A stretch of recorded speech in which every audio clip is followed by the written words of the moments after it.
बना रही थी कन्याओं के लिए भोजन, फिर भी मुझे दोबारा क्यों बनाना पड़ा कन्याओं के लिए भोजन, ये सारी चीज़ें मैं आपको बताने वाली हूँ आज के ब्लॉग में। तो हे गाइस, यहाँ पे देख सकते हैं कि मैं यहाँ पे पूड़ियाँ तल रही हूँ। क्यों तल रही हूँ आपको मैंने पहले ही बता दी कि कन्याओं के लिए भोजन बन रहा था, जो कि मैंने अपने पिछले ब्लॉग में आप लोग को थोड़ा बहुत हिंट दे ही दी थी। और उसके बाद मैंने हवन पूजा भी की थी, साथ में मैंने माता रानी की आरती भी गाई थी। लेकिन कन्याओं को भोजन कराने से पहले मैं आ गई थी पंडाल में माता रानी को भोग लगाने के लिए। मैं घर में कभी भी पहले पूजा करते हैं तो पहले भगवान को भोग लगाइए, साथ में मैं यहाँ पे पंडाल में भी माता रानी बैठी हैं जिनकी मैं रोज़ सुबह आके पूजा करती हूँ। तो बिल्कुल मैं माता रानी को कैसे भूल सकती हूँ। तो मैं यहाँ पे आई थी माता रानी के लिए भी प्रसाद लेके, साथ में मैंने यहाँ पे फूल दिया और अगरबत्ती लगा करके माता रानी की आरती की, भोग लगाई, फूल चढ़ाई।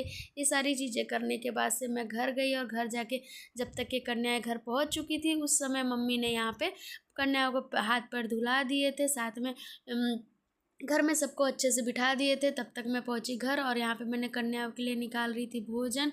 और मैंने खाने में बनाई थी हलवा पूड़ी, जैसे कि माता रानी को भोग में हलवा पूड़ी चढ़ाया जाता है, माता रानी को बहुत पसंद होता है। तो ठीक मैंने भी वैसी ही बनाई थी। साथ में बनाई थी मैंने काले चने की सब्जी और मैंने यहाँ पे बनाई थी मसाला चावल।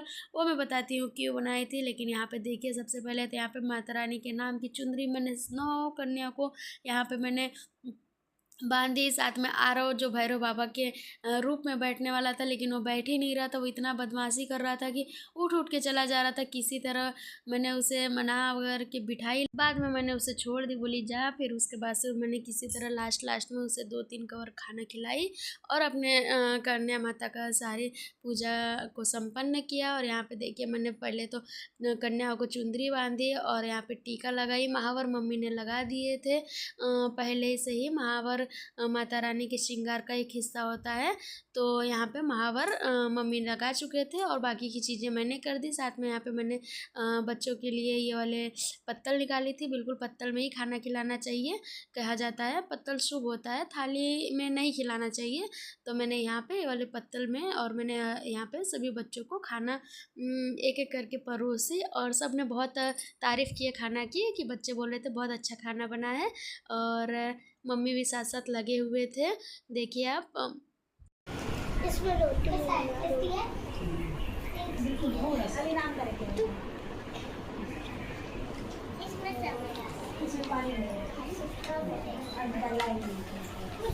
उसके बाद सारे खाने को मैंने कन्याओं के लिए परोस दी, साथ में पानी दे दी। और यहाँ पे कन्याएं बड़े चाव से खाना खा रही थी, प्रसाद को ग्रहण कर रही थी और सब लोग ने खाना खा लिए थे। मैंने पारा पारी सबके हाथ धुलाई।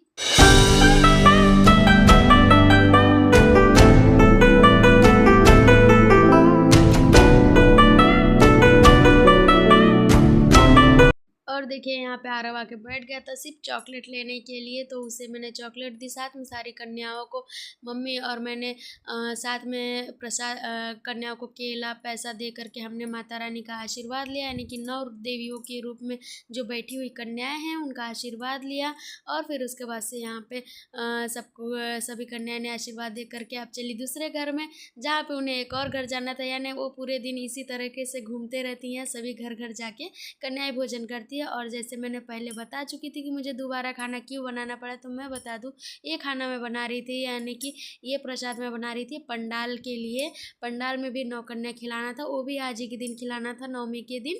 तो वहाँ पे हवन चालू हो गया था, लेकिन मैं पहले पूरा भोजन बनाई और फिर मैं भी आ गई थी हवन में बैठने के लिए। महालक्ष्मी आदि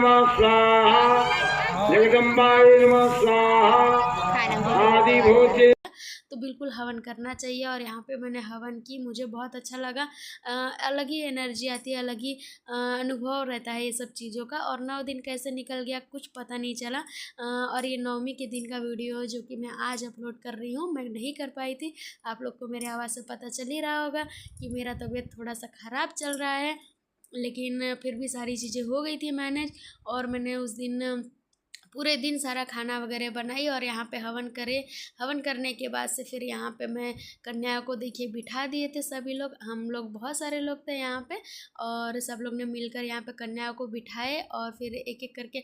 और यहाँ पे देखिए पहले आरव को देखिए, वो भी यहाँ पे भी नहीं बैठ रहा था, किसी तरह उसको मना वगैरह के मैंने बहुत सारी उसकी चीज़ें बोली, और देखिए फिर भी वो रो रहा है। वो क्यों रो रहा है मैं बता देती हूँ। वो मोबाइल के लिए रो रहा था। जैसे मैं वीडियो निकालने के लिए मोबाइल निकाली, वैसे ही वो रोने लगा कि मम्मी मुझे मोबाइल चाहिए। लेकिन किसी तरह उसे मैंने चकमा वगैरह दी और फिर उसको मैंने बिठाई खाना खाने के लिए, बोली कि पहले खाना खा लो तब मैं मोबाइल दूंगी। तो किसी तरह वो बैठा और बड़े चाव से खाना खाया। उसे ऐसा लगा ही नहीं कि वो मतलब नहीं खाएगा, लेकिन उसने खाया, बहुत अच्छा लगा मुझे। और सारी कन्याओं ने मन भर के खाना खाया। साथ में यहाँ कन्याओं ने खूब तारीफ करी भोजन की, कह रही थी कि बहुत अच्छा खाना बना है निक्की चाची। और फिर यहाँ पे मेरा आज का ब्लॉग समाप्त होता है।